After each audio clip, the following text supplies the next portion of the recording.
এই যে বাবু, তুমি হয়তো মনে করতেছো আমাকে এরকম পাছা উল্টিয়ে ধরে রেখেছে কেন। আসলে আমি পানির ভিতর কত সুন্দর ঘুরে বেড়াচ্ছিলাম, কিন্তু এই রাক্ষস লোকটা আমাকে ধরে একদম রান্না করতে নিয়ে আসলো। আমার তো কুটকুটি লাগতেছে, তাড়াতাড়ি ছাড়ো আমাকে। আর যদি রান্না করতে মন চায় তাহলে ডাইরেক্ট কড়াইয়ে বসিয়ে দাও। এই যে বাবু, আমাকে যখন রান্না করে খাবে তো আমার নাড়ি ভুড়িগুলো ফেলে দেওয়ার কি দরকার আছে, ওগুলোও খাও। মালিক, এইভাবে হচ্ছে না তো, একটু জোরে চাপ দাও, একে একদম কেটে ফেনা ফেনা করে ফেলি।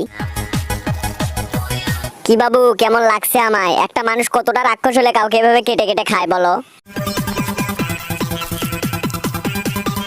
আহ আহ মালিক, আসতে, ভিতরে তো আমার সেই সুড়সুড়ি লাগতেছে গো।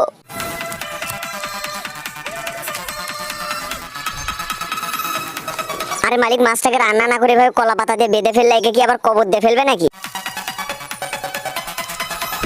এই বাবু, আমার জন্য যদি তোমাদের মনে একটু দয়া মায়া হয়ে থাকে তাহলে ভিডিওতে লাইক করে চ্যানেলটি সাবস্ক্রাইব করে দাও।